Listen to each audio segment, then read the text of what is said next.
Gledate Gorenjska poročila na GID TV.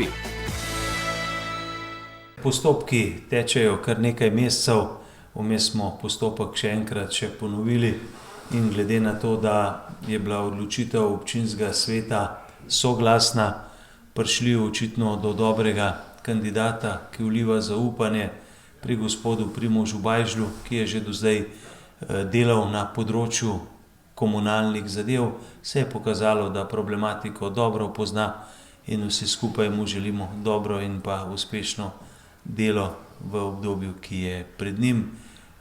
Kakšnih večjih težav nimamo, je pa seveda ta sistem pa vedno tak, da bi ga bilo pa v določenih delih še moč in pa možno nadgraditi, izboljšati, zato da smo še bolj uspešni, bolj učinkoviti, nenazadnje pa tudi, da tako kot do sedaj, da same položnice cen komunalnih storitev držimo na obvladljivih razmerah.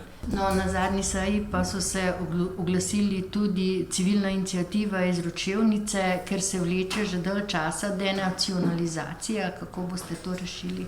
Ja, jaz moram reči, da položaj ljudi, predvsem glede na njihovo starost, pa glede na dosedanje mirno življenje, ni zavidljiv.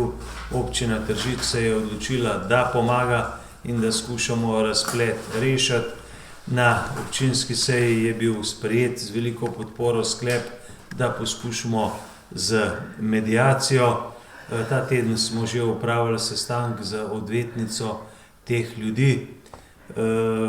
Želimo, da se ti postopki izvršb ustavijo, potem pa, da se najde končna rešitev ob sodelovanju vseh, ki so za zaplet te situacije krivi.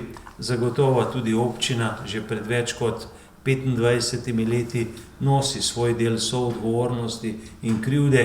Tega kot župan sprejemam, priznavam, pripravljen sem tudi poravnati, je pa treba vedno ob tem pa dodati, da zagotovo za ta zaplet občina ni in pa ne more biti edini krivec.